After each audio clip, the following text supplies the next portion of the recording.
ಹೇಳ್ತೀನಿ ನೀನು. ನಾನು ಏನೇ ಹೆಡ್ಪಿಸ್ಕೊಂತ ಅವನ ಹತ್ರ ಹೇಳ್ತೀಯ? ಚಕ್ರಿ ನಿನಗೆ ಬಿಸ್ನೆಸ್ ಮಾಡೋದಕ್ಕೆ ಬುದ್ಧಿ ಇಲ್ಲ ಅನ್ಕೊಂಡಿದ್ದಾನೆ. ಅದಕ್ಕೆ ಅವನ ಹತ್ರ ಏನೋ ಸಜೆಷನ್ ಕೇಳಿದೆ, ಅವನು ಅನ್ಕೊಂಡಿರೋ ತಪ್ಪು ನಿನಗೂ ಬಿಸ್ನೆಸ್ ನಾಲೆಜ್ ಇದೆ ಅಂತ ಪ್ರೂವ್ ಮಾಡಿ ತೋರಿಸ್ಬೇಕು. ಆಗ ಅವ್ನಿಗೆ ನಿನ್ ಮೇಲೆ ಇನ್ನೂ ಪ್ರೀತಿ ಜಾಸ್ತಿ ಆಗುತ್ತೆ. ನಾನು ಹೇಳೋದು ಕರೆಕ್ಟಾ? ನೀವು ಹೇಳ್ತಾ ಇರೋದು ಕರೆಕ್ಟ್ ಅಜ್ಜಿ. ನಾನು ಎಷ್ಟು ಬುದ್ಧಿವಂತೆ ಅಂತ ಚಕ್ರಿಗೆ ಪ್ರೂವ್ ಮಾಡಿ ತೋರಿಸ್ತೀನಿ. ಇನ್ಮೇಲೆ ನಾನು ಅವ್ರನ್ನೇನು ಕೇಳಲ್ಲ. ಬೇಗ ಹೋಗಿ ರೆಡಿಯಾಗು, ಡಿನ್ನರ್ಗೆ ಹೋಗ್ಬೇಕಲ್ಲ. ಸರಿ.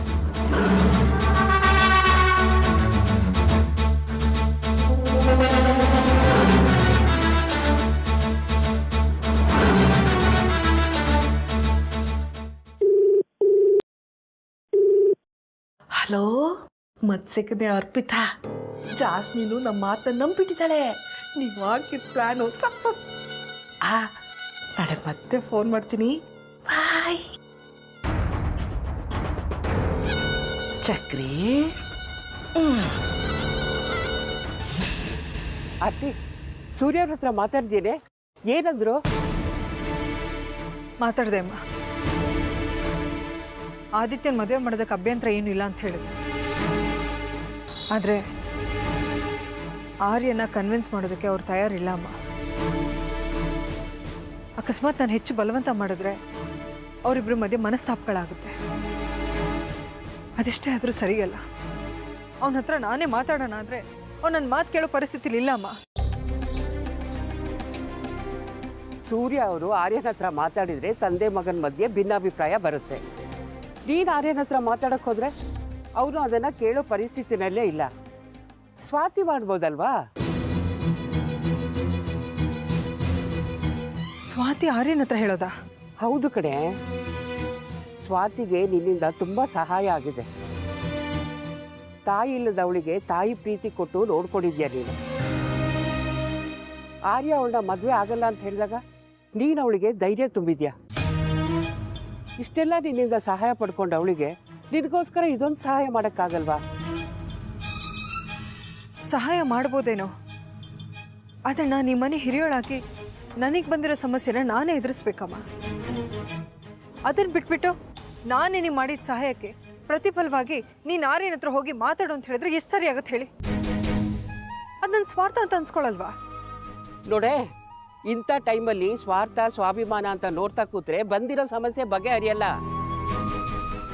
ಸಂದರ್ಭಕ್ಕೆ ತಕ್ಕ ಹಾಗೆ ನಡ್ಕೊಂಡು ಕಷ್ಟನ ಪರಿಹಾರ ಮಾಡ್ಕೋ.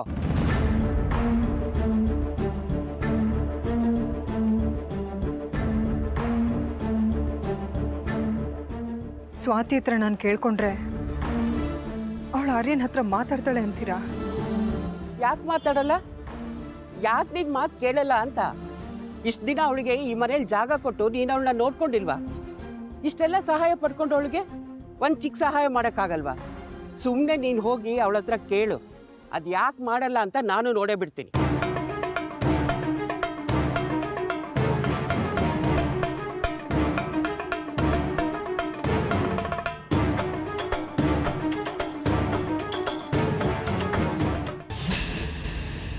ಶಶಾಂಕ್ ಏನಾದರೂ ಫೋನ್ ಮಾಡಿದ್ರಾ? ನಾಳೆ ದುಬೈಯಿಂದ ಹಣ ಕಳಿಸ್ತಾ ಇದ್ದಾರೆ. ನೀವು ನಿಮ್ಮ ಕಡೆನೇ ದುಡ್ಡನ್ನ ರೆಡಿ ಮಾಡ್ಕೊಳ್ಳಿ. ಆದಷ್ಟು ಬೇಗ ಕೆಲಸ ಶುರು ಮಾಡ್ಬೋದು. ಖಂಡಿತ ರೆಡಿ ಮಾಡ್ಕೋತೀನಿ. ಆದರೆ ಫಸ್ಟ್ ಶಶಾಂಕ್ ಹಾಕಿರೋ ದುಡ್ಡು ಖಾಲಿ ಆದಮೇಲೆ ನನ್ನ ಪಾಲಿನ ದುಡ್ಡನ್ನ ಇನ್ವೆಸ್ಟ್ ಮಾಡ್ತೀನಿ. ಪರವಾಗಿಲ್ಲ ಚಿದಂಬರಂ, ಶಶಾಂಕ್ ಇಲ್ದಿರೋ ಟೈಮ್ನ ಚೆನ್ನಾಗಿ ಉಪಯೋಗಿಸ್ಕೊಂಡು ತುಂಬ ಸೇಫಾಗಿ ಗೇಮ್ ಆಡ್ತಿದ್ದೀರಾ. ಹಾಂ, ನೀನು ಹೇಳಿದಾಗೆ ಸೇಫ್ ಗೇಮ್ ಆಡ್ತಾ ಇದ್ದೀನಿ. ನಾನಿಲ್ಲಿ ಯೋಚನೆ ಮಾಡ್ತಿರೋದು ಒಬ್ಬ ಪ್ಯೂರ್ ಬಿಸ್ನೆಸ್ ಮನ್ ಆಗಿ. ಕೊಟ್ಟು ತಗೊಳ್ಳೋ ಲೆಕ್ಕಾಚಾರದಕ್ಕಿಂತ ಹಾಕಿರೋ ಇನ್ವೆಸ್ಟ್ಮೆಂಟ್ಗೆ ಎಷ್ಟು ಲಾಭ ಬರುತ್ತೆ ಅನ್ನೋ ಲೆಕ್ಕಾಚಾರ. ಪಾರ್ಟ್ನರ್ಶಿಪ್ ಅನ್ನೋದು ಪಾರ್ಟ್ ಟೈಮ್ ಜಾಬ್ ಅಲ್ಲ ಅರ್ಪಿತಾ. ಕೊನೆಯವರೆಗೂ ಉಳ್ಕೋಬೇಕಾಗಿರೋ ಫ್ರೆಂಡ್ಶಿಪ್. ನಾವು ಈ ಪ್ಲ್ಯಾನ್ನ ಸಕ್ಸಸ್ ಮಾಡಲೇಬೇಕು ಅರ್ಪಿತಾ. ಸಕ್ಸಸ್ ಮಾಡದೆ ಹೋದರೆ ಜಾಸ್ಮಿನ್ ಅನ್ನೋ ದುಂಡು ಮಲ್ಲಿಗೆ ಹಿಂದೆ ಸುತ್ತಾ ಇರೋ ಆ ಚಕ್ರಿ ಅನ್ನೋ ಚಕ್ರನ ದೂರ ಮಾಡೋದಕ್ಕೆ ಸಾಧ್ಯನೇ ಇಲ್ಲ. ಒಂದು ವೇಳೆ ಸಕ್ಸಸ್ ಆದ್ವಿ ಅಂದ್ಕೋ, ಆಗ ಜಾಸ್ಮಿನೇ ಆ ಚಕ್ರಿನ ಕಾಲಿಂದ ಒದ್ದು ಮನೆಯಿಂದ ಆಚೆ ಹಾಕ್ತಾಳೆ. ಅಕಸ್ಮಾತ್ ನಿಮ್ಮ ಲೆಕ್ಕಾಚಾರ ಉಲ್ಟಾ ಆದರೆ? No way. ಜಾಸ್ಮಿನ್ ಹಾಗೂ ಚಕ್ರಿ ಬಗ್ಗೆ ನನಗೆ ಗೊತ್ತಿರೋ ಹಾಗೆ ಆ ಜಾಸ್ಮಿನ್ ಅನ್ನೋ ದುಂಡು ಮಲ್ಲಿಗೆ ಹಿಂದೆ ಸುತ್ತಾ ಇರೋದು ಚಕ್ರಿ ಅಲ್ಲ. ಚಕ್ರಿ ಹಿಂದೆ ಬಿದ್ದಿರೋದು ಈ ಜಾಸ್ಮಿನ್ ಅನ್ನೋ ಜಿಂಕೆ ಮರಿ. ಒಂದು ವೇಳೆ ಚಕ್ರಿನೇ ಜಾಸ್ಮಿನ್ನ ಬೇಡ ಅಂತ ದೂರ ಇಟ್ಟರು ಇವಳು ಅವನನ್ನ ಬಿಟ್ಟು ಹೋಗಲ್ಲ. ಆದರೆ ಒಂದು ಲೂಪ್ ಹೋಲ್ ಇದೆ. ಆ ಜಾಸ್ಮಿನ್ನು ಸಿಕ್ಕಾಪಟ್ಟೆ ಇನ್ನೋಸೆಂಟು. ಅವಳನ್ನ ತುಂಬ ಸುಲಭವಾಗಿ ನಮ್ಮ ಕಡೆ ಮಾಡ್ಕೋಬೋದು. ಬಾ, ಅಷ್ಟು ಮಾಡಿದರೆ ಸಾಕು. ಜಾಸ್ಮಿನ್ ಅನ್ನೋ ಜಿಂಕಿ ಮರಿನ ನಮ್ಮ ಬಂಗಾರದ ಪಂಜರದಲ್ಲಿ ಬಂಧಿಸೋದಕ್ಕೆ ನನ್ನ ಮುಖ್ಯ ಉದ್ದೇಶ ಇರೋದು ಅದೇ. ಜಾಸ್ಮಿನ್ ಮತ್ತೆ ನನ್ನ ಮಗ ರಂಜಿತ್ನ ಒಂದು ಮಾಡೋದು, ಒಂದು ಮಾಡಿದ ಮೇಲೆ ಅವರಿಬ್ಬರು ಮದುವೆ ಮಾಡೋದು. ಹಾಗೆ ಮಾಡಿದರೆ ಮಾತ್ರ ನಮ್ಮ ಪ್ಲ್ಯಾನ್ ಸಕ್ಸಸ್ ಆಗೋದಕ್ಕೆ ಸಾಧ್ಯ ಇರೋದು. ಡೋಂಟ್ ವರಿ ಸರ್, ನಮ್ಮ ಬಿಸ್ನೆಸ್ಸು ಸಕ್ಸಸ್ ಆಗೋದಕ್ಕೆ ಏನೇನು ಬೇಕೋ ಅದೆಲ್ಲ ವ್ಯವಸ್ಥೆ ನಾನು ಮಾಡಿದ್ದೀನಿ. ಆದರೆ ನನಗಿರೋ ಅನುಮಾನ ಈ ಚಕ್ರಿ ಮಧ್ಯ ಬಂದು ಎಲ್ಲಿ ಕಲ್ಲು ಹಾಕ್ತಾನೋ ಅಂತ. ಅವರನ್ನ ಇದರಲ್ಲಿ ಇನ್ವಾಲ್ವ್ ಮಾಡ್ಕೊಂಡ್ರೆ ತಾನೇ ನಮ್ಮ ಬಿಸ್ನೆಸ್ಗೆ ಕಲ್ಲು ಹಾಕೋದಕ್ಕೆ ಸಾಧ್ಯ ಇರೋದು. ಅವನಿಗೆ ಇದರಲ್ಲಿ ಎಂಟ್ರಿನೇ ಇಲ್ಲ. ನೀನು ಧೈರ್ಯವಾಗಿರೋ, ಯೋಚನೆ ಮಾಡೋ ಅಗತ್ಯ ಇಲ್ಲ. ಅವನಿಂದ ತೊಂದರೆ ಆಗತ್ತೆ ಅನ್ನೋ ಸೂಚನೆ ಬಂದರೆ ಸಾಕು, ನಾನು ಅವನಿಗೆ ಪಾಠ ಕಲಿಸ್ತೀನಿ. ಚಕ್ರಿ ಉಸಿರು ಜಾಸ್ಮಿನ್ಗೆ ಸೋಕಬಾರ್ದು, ಹಾಗೆ ಮಾಡ್ತೀನಿ. ಆಯಿತು, ನಾನಿವಾಗ ಬಿಸ್ನೆಸ್ಸಲ್ಲಿ ಯಾವ ರೀತಿ ಮುಂದುವರಿಬೇಕು ಅಂತೀರಾ? ಹೇಳ್ತೀನಿ. ಅದಕ್ಕಿಂತ ಮೊದಲು ಮುಖ್ಯವಾದ ಕೆಲಸ ಆಗಬೇಕು. ಅವಳಿಗೆ ಗೊತ್ತಿಲ್ಲದ ಹಾಗೆ ವ್ಯವಹಾರಕ್ಕೆ ಸಂಬಂಧಪಟ್ಟ ಹಾಗೆ ಕೆಲವೊಂದು ಡಾಕ್ಯುಮೆಂಟ್ಗಳಿಗೆ ಅವಳಿಂದ ಸೈನ್ ಹಾಕ್ಸ್ಕೋಬೇಕು. ಅವುಗಳನ್ನ ನಮ್ಮ ಹತ್ರ ಸೇಫಾಗಿ ಇಟ್ಕೊಂಡಿರ್ಬೇಕು. ಅದರಿಂದ ನಮಗಾಗೋ ಲಾಭ ಇಲ್ಲದೆ ಈ ಚಿದಂಬರಂ ಯಾವ ಕೆಲಸಕ್ಕೂ ಕೈ ಹಾಕಲ್ಲ. ಕೈ ಹಾಕಿದ ಮೇಲೆ ಲಾಭ ಮಾಡ್ಕೊಳ್ಳದೆ ಬಿಡಲ್ಲ. ಈಗ ನಾನು ಸೈನ್ ಮಾಡಿಸ್ಕೊ ಅಂತ ಹೇಳಿದ್ದು ನಾಳೆ ಜಾಸ್ಮಿನ್ ನಮ್ಮ ಕೈ ವಶ ಆಗೋದಕ್ಕೆ ಬೇಕಾಗಿರೋ ಅಸ್ತ್ರ.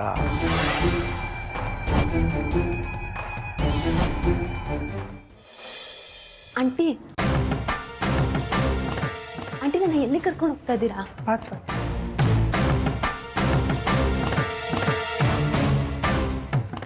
ಹೇಳು. ನಿನಗೆ ನನ್ನ ಮೇಲೆ ಯಾವ ಅಭಿಪ್ರಾಯ ಇದೆ? ಅಯ್ಯೋ, ಇದೇನಂಟಿ ಈಗ ಕೇಳ್ತಾ ಇದ್ದೀರಾ? ತಾಯಿ ಬಂದು ಮಕ್ಳ ಹತ್ರ ನನ್ನ ಬಗ್ಗೆ ಏನು ಅನ್ಸುತ್ತೆ ಅಂದರೆ ಮಕ್ಕಳು ಏನು ಆನ್ಸರ್ ಮಾಡ್ತಾರೆ ಹೇಳಿ?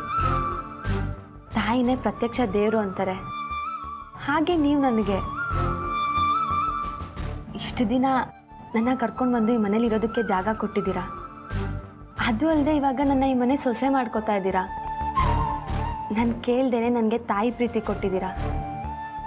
ಅಂಥದ್ರಲ್ಲಿ ನನಗೆ ನಿಮ್ಮ ಮೇಲೆ ತಾಯಿ ಗೌರವ ಅಲ್ಲದೆ ಇನ್ನೇನಿರೋದಕ್ಕೆ ಸಾಧ್ಯ ಹೇಳಿ?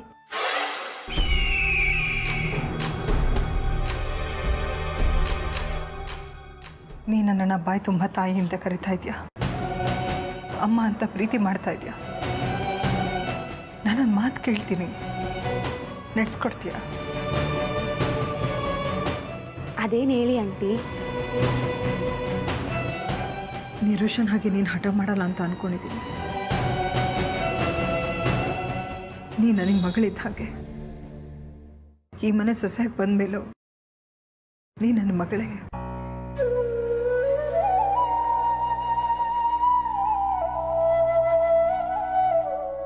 ಸದ್ಯಕ್ಕೆ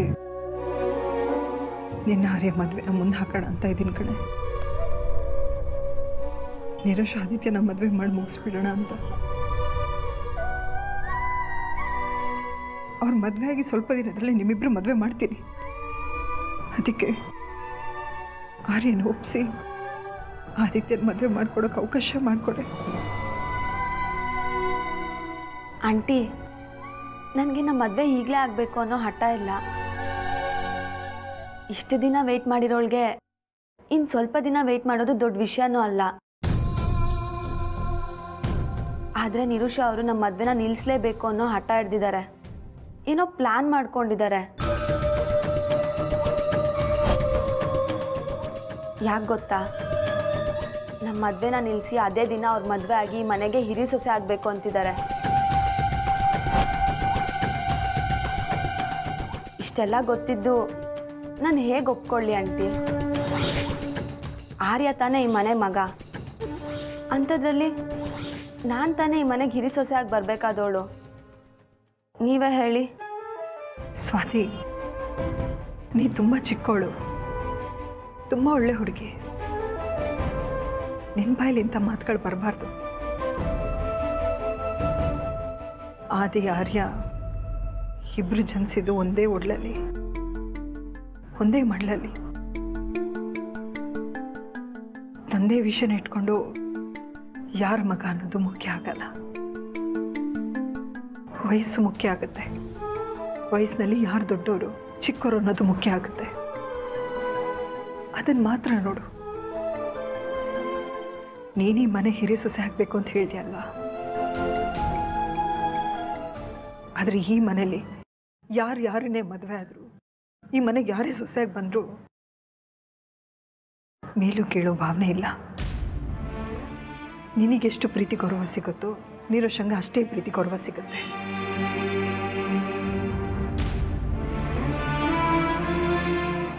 ಮೇಲೂ ಕೇಳೋ ಭಾವನೆ ಪದಕ್ಕೆ ಜಾಗನೇ ಇಲ್ಲ. ಅದಕ್ಕೆ ನಾನು ಯಾವತ್ತೂ ಅವಕಾಶ ಮಾಡಿಕೊಡಲ್ಲ.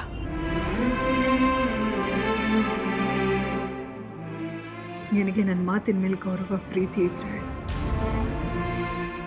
ನಾನು ಹೇಳಿದ್ರ ಬಗ್ಗೆ ಭರವಸೆ ಇಟ್ಟು ನನ್ನ ದಾರಿನ ಸುಗಮ ಮಾಡಿಕೊಡ್ತೀಯ.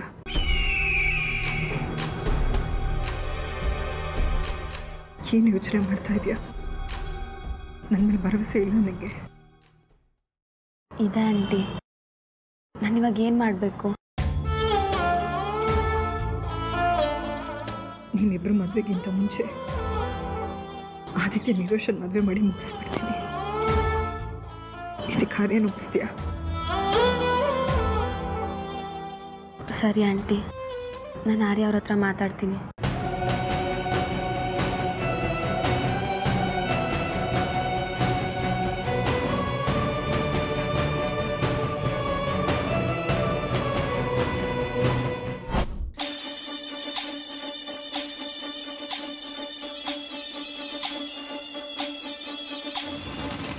ಪಾಪ ಆರ್ತಿ, ನಾನಿನ್ನೂ ಈ ಮನೆಗೆ ಸೊಸೆನೇ ಆಗಿಲ್ಲ. ಆಗಲೇ ನಾನು ಬೀಸ್ತಾ ಇರೋ ಜಾಲಕ್ಕೆ ಬಿದ್ದು ಸ್ವಾತಿ ಕೈಕಾಲು ಹಿಡಿಯೋ ಮಟ್ಟಕ್ಕೆ ಬಂದಿದ್ದೀರಾ. ಈಗಲೇ ಹೀಗಾದರೆ ಇನ್ನು ಮದುವೆ ಆಗಿ ನಾನು ಈ ಮನೆಗೆ ಪರ್ಮನೆಂಟ್ ಆಗಿ ಸೊಸೆಯಾಗಿ ಎಂಟ್ರಿ ಕೊಟ್ಟ ಮೇಲೆ ಇನ್ನು ಹೇಗೆಲ್ಲ ಟಾರ್ಚರ್ ಕೊಡ್ಬೋದು ನೋಡ್ತಾ ಇರಿ ಆರ್ತಿ ಅವರೇ. ನೀವು, ಸೂರ್ಯ, ಆದಿ ಎಲ್ಲರನ್ನೂ ಹೇಗೆ ಬಗ್ಗಿಸ್ತೀನಿ ಅಂತ.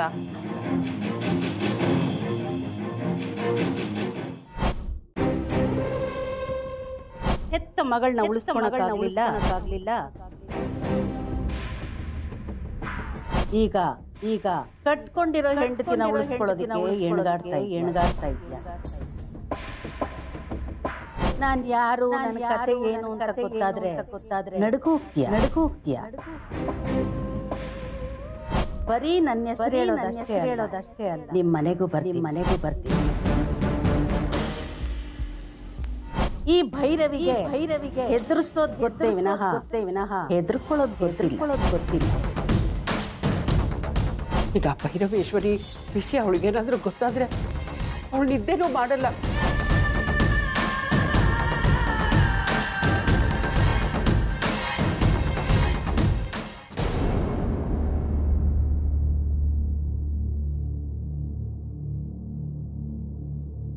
ಸೂರ್ಯರೇ, ಯಾಕೊಂಥರ ಇದ್ದೀರಾ? ಕಾಫಿ ಬೇಕಿತ್ತಾ? ಬೇಡ, ನಿಮಗೆ ಒಂದು ವಿಷಯ ಹೇಳಬೇಕು. ಏನು ಹೇಳಿ? ಈ ವಿಷಯ ನಿಮ್ಗೆ ಹೇಳಬೇಕೋ ಬೇಡವೋ ಗೊತ್ತಾಗ್ತಾ ಇಲ್ಲ. ಶೋಭಮ್ಮನ ಹತ್ರ ಮಾತಾಡಿದೆ, ಅವ್ರು ಯಾವುದೇ ಕಾರಣಕ್ಕೂ ನಿಮಗೆ ಈ ವಿಷಯ ಹೇಳಬೇಡಿ ಅಂತ ಹೇಳ್ತಿದ್ದಾರೆ. ಆದರೆ ನನ್ನ ಮನಸ್ಸು ತಡೀತಾ ಇಲ್ಲ. ನಾನು ಕೇಳಬೇಕಾಗಿರೋ ವ್ಯಕ್ತಿ ನಿಮಗೆ ಶೋಭಮ್ಗೆ ಮಾತ್ರ ಗೊತ್ತಿರೋ. ವಿಷಯ ಏನಂತ ನೇರವಾಗಿ ಹೇಳಿ. ಯಾಕೆ ರೀತಿ ಪೀಠಿಗೆ ಹಾಕ್ತಾ ಇದ್ದೀರಾ? ಪೀಠಿಗೆ ಅಲ್ಲ, ಭೈರವಿ ಅಂದ್ರೆ ಯಾರು?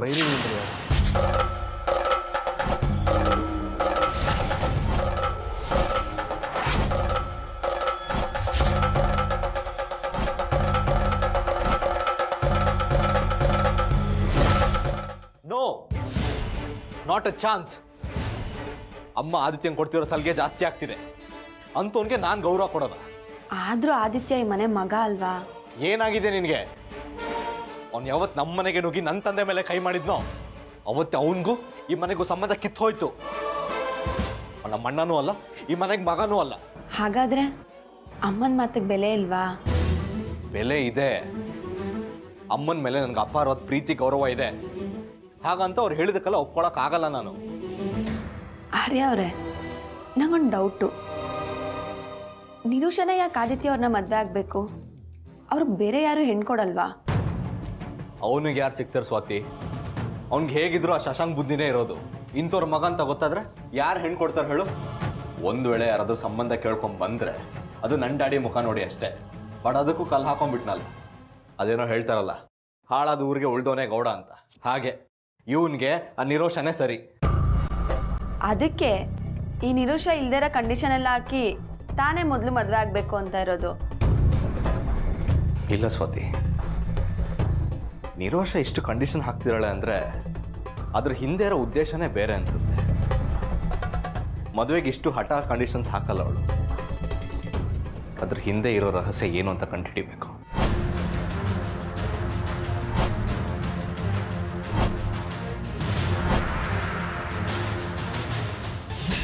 ಎಲ್ಲಿವರೆಗೂ ಬಂತು ನಿರೋಷ ನಿನ್ನ ಮದುವೆ ಏರ್ಪಾಡು? ಏನಂತಾಳ ಆರ್ತಿ? ಎಲ್ಲ ಹಾಳಾಗೋ ಥರ ಕಾಣಿಸ್ತಾ ಇದೆ. ಆದರೂ ನಾನು ಮಾತ್ರ ಸುಮ್ಮನೆ ಬಿಡೋಳಲ್ಲ. ಯಾಕೆ, ಏನಾಯ್ತು? ಆದಿ ಮದುವೆ ಆಗಲ್ಲ ಅಂತ ಏನಾದರೂ ಹೇಳಿದ್ನಾ, ಅಥವಾ ಆ ಆರ್ತಿ ಏನಾದರೂ ಉಲ್ಟಾ ಹೊಡಿತಿದ್ದಾಳ? ಉಲ್ಟಾ ಹೊಡಿತಾ ಇರೋದು ಅವ್ರು ಯಾರೂ ಅಲ್ಲ. ಆ ಮನೆಗೆ ಹೋಗಿ ಸೇರ್ಕೊಂಡಿದ್ದಾಳಲ್ಲ ಬಿಕನಾಸಿ ಸ್ವಾತಿ, ಅವಳು ನನ್ನ ದಾರಿಗೆ ಅಡ್ಡ ಬರ್ತಾ ಇರೋದು. ಆ ಪಾಪದ ಹುಡುಗಿ ನಿನ್ನ ಮದುವೆ ಗಡ್ಡಿ ಮಾಡ್ತಿದ್ದಾಳ, ಅದರಿಂದ ಅವಳಿಗೇನು ಲಾಭ? ನನಗಿಂತ ಮುಂಚೆ ಅವಳು ಮದುವೆ ಆಗ್ಬೇಕಂತೆ, ಆ ಮನೆಗೆ ಅವಳೇ ಹಿರಿ ಸೊಸೆಯಾಗಿ ಹೋಗ್ಬೇಕು ಅಂತ ಹಠ ಮಾಡ್ತಾ ಇದ್ದಾಳೆ. ಆದ್ರೆ ನಾನು ಮಾತ್ರ ಅದಕ್ಕೆ ಅವಕಾಶ ಮಾಡ್ಕೊಡ್ತಿಲ್ಲ. ನನ್ನ ಮದುವೆನೇ ಮುಂಚೆ ಆಗ್ಬೇಕು, ನಾನೇ ಆ ಮನೆಗೆ ಹಿರಿ ಸೊಸೆಯಾಗಿ ಹೋಗ್ಬೇಕು ಅಂತ ಆರ್ತಿಗೆ ಕಂಡೀಷನ್ ಹಾಕಿದ್ದೀನಿ.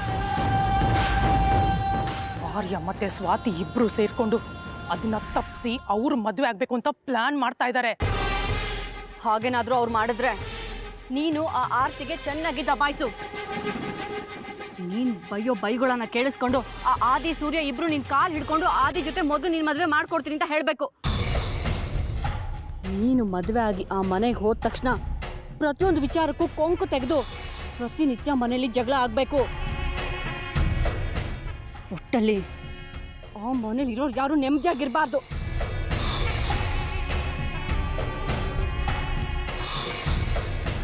ಅದನ್ನ ಮಾಡೋದೇನು ದೊಡ್ಡ ವಿಷಯ ಅಲ್ಲ ಬಿಡಿ.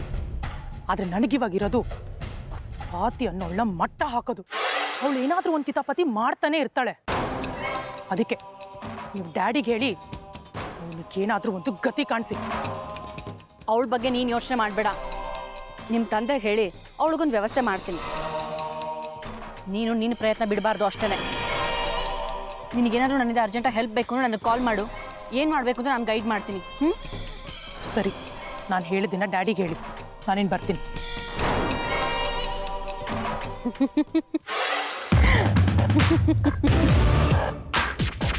ಇಷ್ಟು ದಿನ ನನಗೆ ಶತ್ರು ಆಗಿದ್ದ ಈ ನಿರೋಷ ಈಗ ಮಿತ್ರಳಾಗಿದ್ದಾಳೆ. ಇದನ್ನೇ ಹೇಳೋದು ಕಾಲಚಕ್ರ ಅಂತ.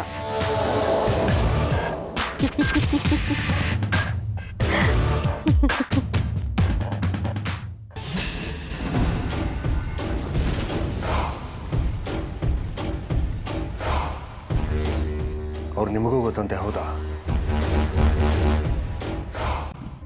ಭೈರವಿ ಹೆಸರು ನಿಮಗೆ? ನೀವು ಯಾವ ಭೈರವಿ ಬಗ್ಗೆ ಮಾತಾಡ್ತಾ ಇದ್ದೀರಾ? ಭೈರವೇಶ್ವರಿ.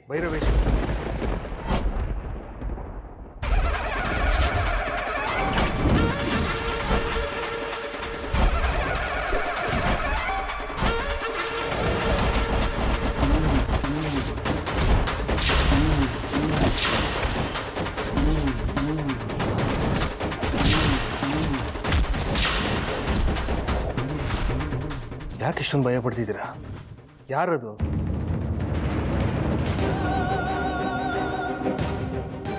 ಅವ್ರು ಯಾಕೆ ನನಗೆ ಇದ್ದಕ್ಕಿದ್ದಾಗೆ ಫೋನ್ ಮಾಡಿದ್ರು?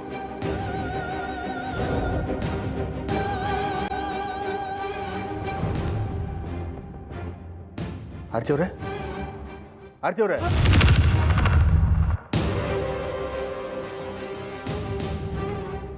ಯಾಕೆ ಇಷ್ಟೊಂದು ಹೆದರ್ಕೋತಿದ್ದೀರಾ?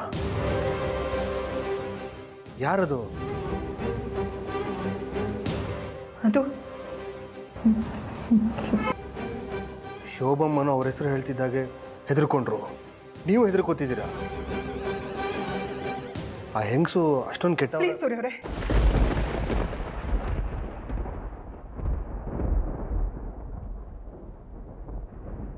ನೀವು ಅವ್ರ ಬಗ್ಗೆ ಮಾತಾಡಬೇಡಿ. ನಿಮ್ಮಂಥ ಸಜ್ಜನರ ಬಾಯಲ್ಲಿ ಅವ್ರ ಹೆಸರು ಬರಬಾರ್ದು.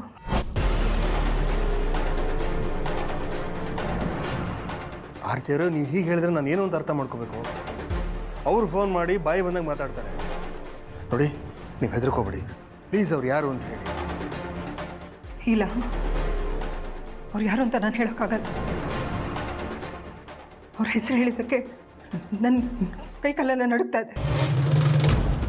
ಇನ್ನು ಅವ್ರ ಬಗ್ಗೆ ನೆನ್ಪು ಮಾಡ್ಕೊಳ್ಳೋದ ಖಂಡಿತವಾಗ್ಲೂ ಸಾಧ್ಯ ಇಲ್ಲ ಸೂರ್ಯ ಅವರೇ. ನನ್ನ ಸುಧಾರಿಸ್ಕೊಳ್ಳೋದಕ್ಕೆ ಟೈಮ್ ಬೇಕು. ನನ್ನ ಬಿಟ್ಬಿಡಿ. ಆರ್ತಿಯವರೇ, ನನ್ನ ಬಲವಂತ ಮಾಡಿಬಿಡಿ ಸೂರ್ಯ ಅವರೇ. ಬಲವಂತ ಮಾಡಬೇಡಿ.